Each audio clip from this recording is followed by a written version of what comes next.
Sorry, can I ask a stupid question? Sorry, do you have a minute?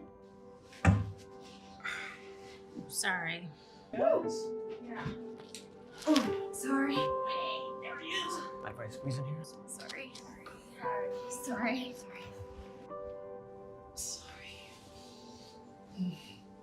So it's Tim. Sorry, you go first. I was gonna say it's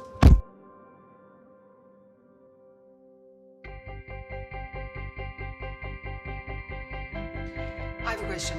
Why don't we go back to the original thing that we did? Morning. You got a minute? Sorry, not sorry. Sorry, not sorry. Hey ladies, welcome to Shatter with Dr. J. I am your host, Dr. J, and I want to welcome you to this week's episode. This week's episode is entitled Sorry, Not Sorry. And if any of you all know me, I love quotes, so I have a quote for you all today. Lean in, speak out, have a voice in your organization, and never use the word sorry, okay?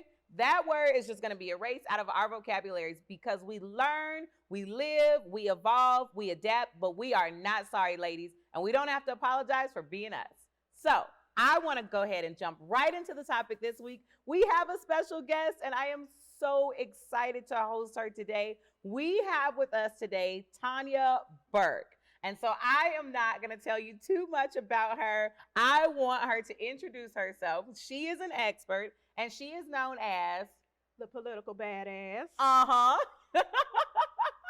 want to hear more about you. So tell us, how did you get that name? Well, let me just say this. Thank you for having me today, Dr. J. I really appreciate it. But political badass has been my thing for quite a while. Okay. And it started on the venture of me running for public office. And that started in 2014? Actually, before 2014, I had my eyes set on that I was going to run for public office. But initially, I was one of those sorry, not sorry chicks. I was one of those, apologetic for everything. And especially when you live in a world when you're outspoken and being a Black woman that's outspoken, you get mislabeled. And so I took a turn when I decided that things weren't going right in my community and folks wasn't doing what they needed to do to fix those things that weren't right in the community, and they had no plans on doing it. And so I felt like, okay, it's time to, I guess I had to morph into somebody totally different to make sure that I had to fight this fight for the people in my community. So that's kind of where the political badass came. Okay. Yeah. Now, one of the things that you said, and I love, is you talk about this idea of desiring change, talking about change, but not having a plan at all. And you hear these people all the time. They're in your barbershops, they're in your beauty salons, and they have all kind of ideas for everything, but you never see them on a ballot. And so as you're walking through this journey, like, how is it that you took your ideas and implemented them into like your everyday life? Well, when I was like 6 years old, my mother took me to the side and she said, it's time to have the talk. I personally thought it was the birds and bees talk. Okay. I thought we was finally going to have that talk because that was around the same time all my girlfriends at school was having that talk with their mothers. Okay. So my mother called me in and said, okay, it's time for us to have the talk. So I was all excited, ran all inside. She called me from outside. So that's why I thought it was, that It's time. serious. You got to come from outside. And so coming in, my mother said, hey, have a seat. I need to tell you this. This is so important.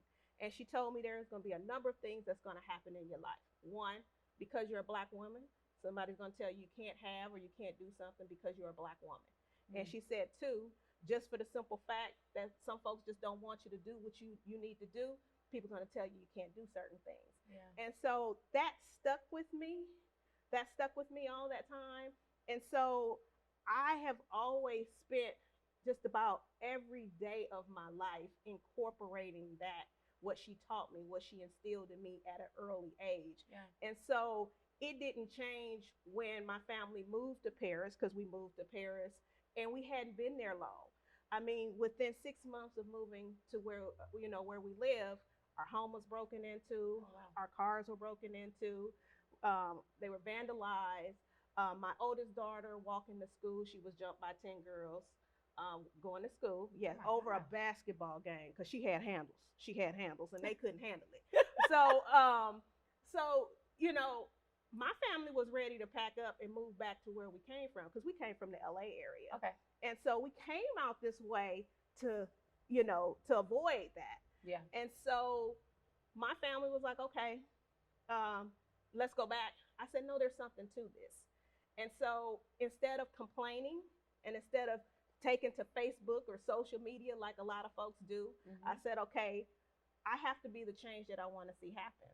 Yeah. And so that's kind of it that's been embedded in me with my parents and with my family. Okay. I teach the same thing to my daughters and my son, that you have to get out there and do these things in the community and make sure that you change what you want to see happen. Yeah. I mean, scripturally, hope deferred makes the heart sick. Mm-hmm. But in just the natural, I think this sense of like disgruntlement and uneasiness, if you're not doing anything on the other end of it, then you live this life of disappointment and really judging from the outside. And I always ask myself, and I would ask the community too, like, what are you doing to be a part of the change? Because we all have an opinion. We all have an opinion, and that will never go away. But what happens on the other side of that? Like, where does this conversation go from here, from the family dinner table, from, just chit-chatting with your girls on what you see and what you're not happy with? So I'm happy that you shared that, and that's something that you perpetuate with your children. Yes, and it didn't help the fact that when I was calling and complaining to my parents, they were like, stop calling here and complaining and do something about it. So I had to get up and do something about it with the parents that I have. So, yeah. Now, I've got to know, okay, because I have a big voice too. And for women to be very opinionated, to have something to say, and I probably have something to say about almost everything. To have this strong personality and such a big voice, it can really put you in the eye for judgment and for labels that we sometimes don't want, labels that I wouldn't mention because this is a family show. And with those labels, how do you process still maintaining like this stance that you're going to still speak out and use your voice for good? Well, for me, I'm a professional disruptor. Okay. I'm a status quo disruptor. I love that. And no matter what, if it hurts someone's feelings, then their feelings just have to be hurt. Because as we said, sorry, not sorry. Yeah. I don't worry about the labels that get placed on me because I'm secure in who I am. I know why I'm here. I know my purpose. I know my mission. I know my vision. I know my goals. And there isn't anything else anyone else can say about me that will hinder that, because I know that my purpose here on this life is to serve others. Yeah. And anybody that gets in the way of me doing that, call me the bone crusher. Okay? I'm just crushing them on out the way because that's my purpose in life. And so I can't worry about what people have to say about me or what they think about me, because then that keeps me from doing what it is that I need to do. I mean, it sounds like you're a believer, but I mean, they crucified Jesus. Yeah. So, yeah. I can't worry about what somebody is calling me or thinking about me. Yeah. Now that's where you are in your confidence as a woman. You sound like you're pretty affirmed. You know who you are. Talk to me a little bit, because we have all kind of women watching in different parts of their journey. And some of us, and I know what it's like, some of us just aren't there yet. We are concerned about what other people say about us. So what advice would you give to like get to that place of like such great confidence where you're not moved by what other people are saying and judging and labeling and, prodding from the outside? I mean, you really have to be faithful. You have to leap out on faith, because there isn't anything that you're going to do in this world that's going to upset someone else. And and or make someone else feel uneasy, or someone else is going to always have something to say about whatever it is that you are doing and what you want to do. So if you continue to worry about that, you'll never move forward. You'll never do anything. So my advice is to just own that faith and step out and leap out on that faith, and don't worry, because just as many, we tend to see the naysayers more than we see our cheerleaders, but the cheerleaders are out there for you. So just as much as you will have someone that's going to speak out against you, you're going to have at least 5 or 10 more out there who speak up for you. Yeah. So there you have it. Focus on your cheerleaders, lady. And hey, what can you do about those other people? Absolutely nothing, because they will always be there. Now that is the truth. Now, I want to hear a little bit more about you in politics, because this is like unconventional and it makes me excited. Personally, I have kind of worked my way through my career, and I have sought different positions at different points, because I'm like, okay, well, if I move up to this position, I can make a little more change. And if I move to this position, I can make a little more change. And it seems like really some of the injustice that we see is embedded in the very nature and makeup of like how our country, how our cities, how our states run. And sometimes you really do need to jump into the political scene. No matter how taboo it is, that's where you can make change. So what would you say for someone who, like myself, not trained in it at all, have no idea about what you need to do? What would you say to someone who is starting to get this little itch that they want to get into politics? Well, I always tell folks, with my company, Hidden Gems Enterprise, when I actually left my position in politics as a council member, I set out to make sure that I work with women and helping them get into the field of politics, because there's so few of us at the table, and especially so few women of color at the table. Politics is in everything. And when I first started running, I learned that a lot of people didn't realize there's politics in everything. How your garbage gets picked up, potholes in your streets, just any and everything, even in your place of work. It is driven by politics. But so many people steer away from politics out of fear.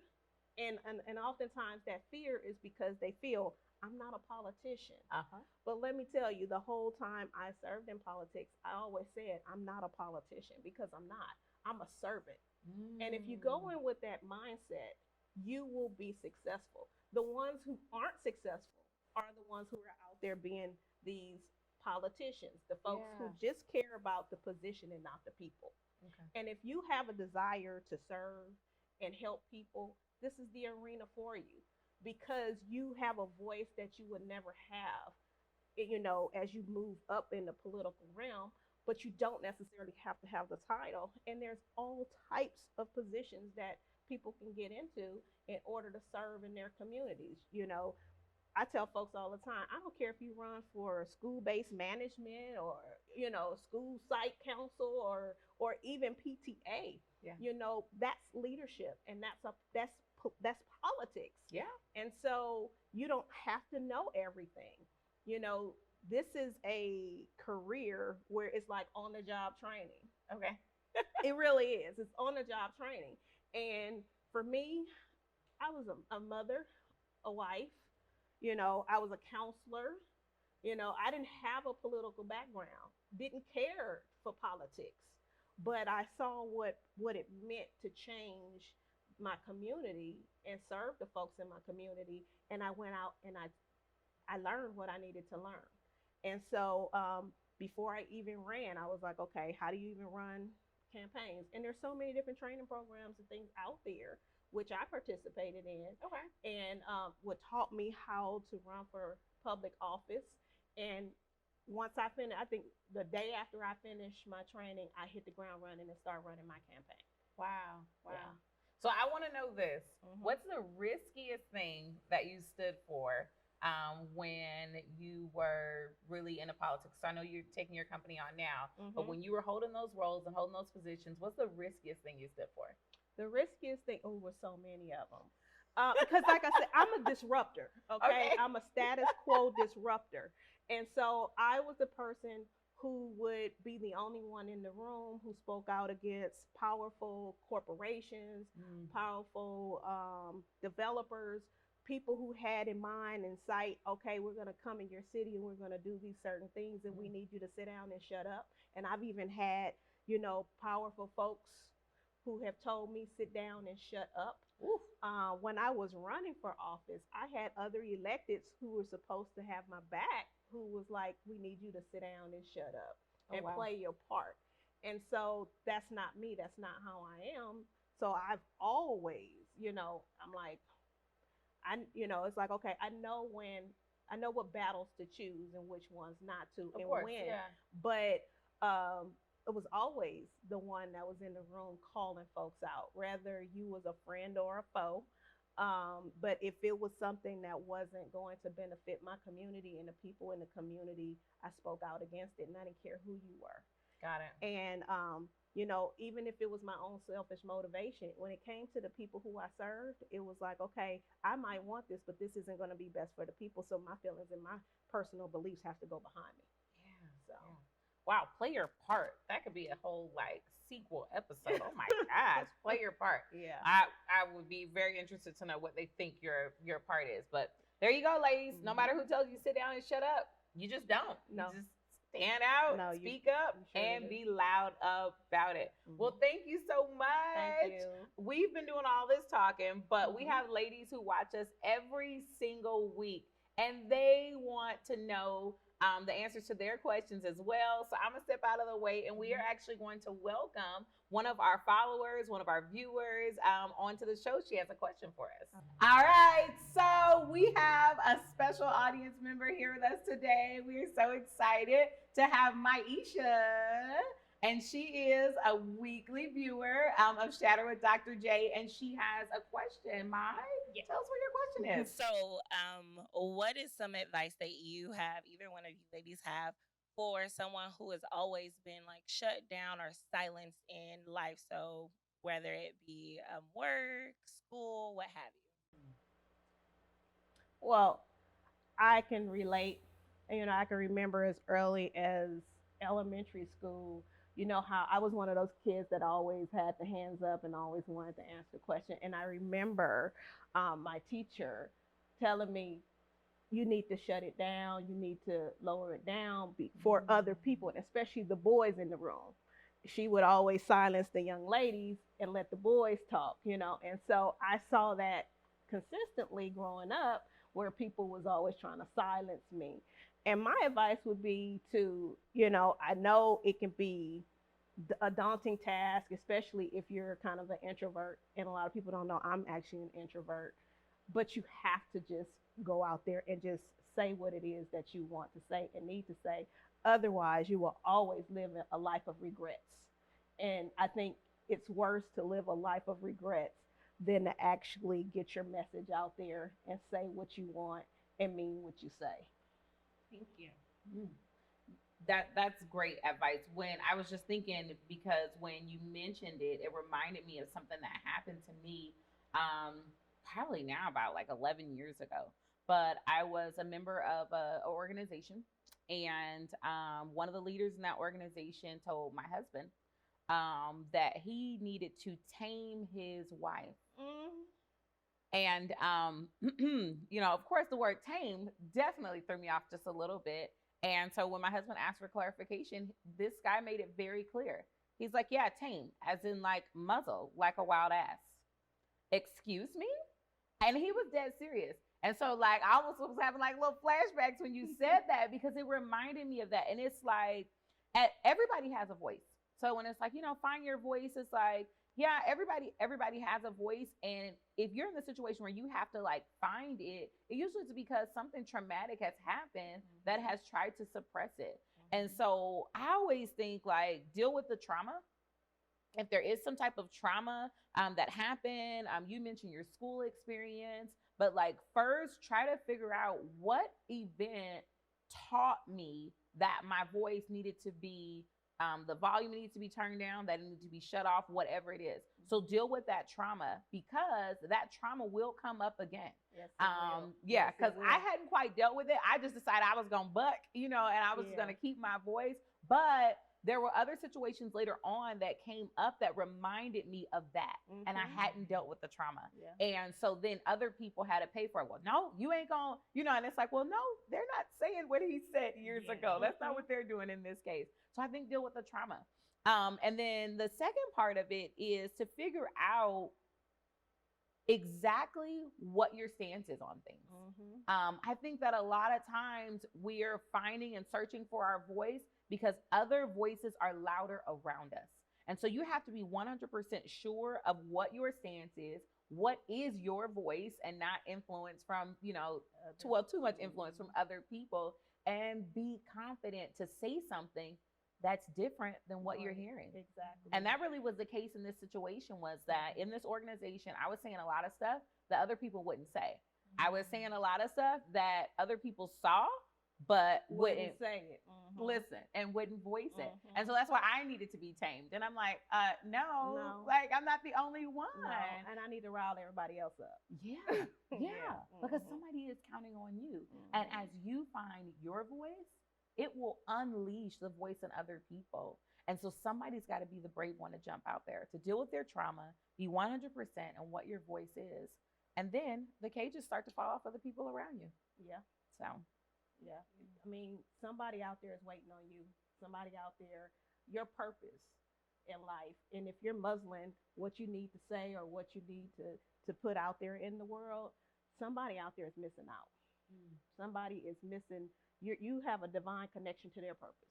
And so if you're not living in what you're supposed to be doing because you're suppressing that, then someone else is going to do the same thing.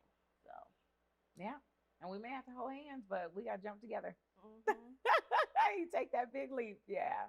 So, all right. So does that answer your question? Yes, thank you, ladies, so much. Yay! And hopefully, if that is your story and you're looking for your voice and you feel that, there is this decision that you have to make to embrace your voice or to just turn up the volume, do it, ladies. Open your mouth and never stop, because people are counting on you to find your voice. Amplify it with confidence. Well, that is it for our episode this week. I want to thank you guys so much. Thank you, Maisha, for being brave and asking that question. Trust me, a lot of ladies have that question. I too have that question sometimes. And then thank you, Tonya, for joining me, Thank the you. political badass herself. I love it.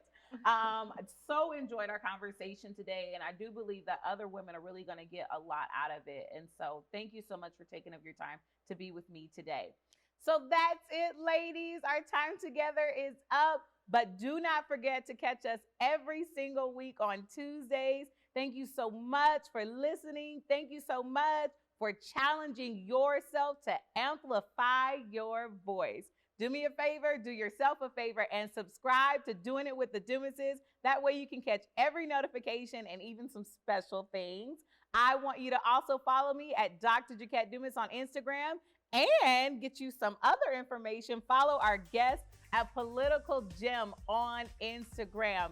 That's it, ladies. And until next time, I want you to keep destroying the limits.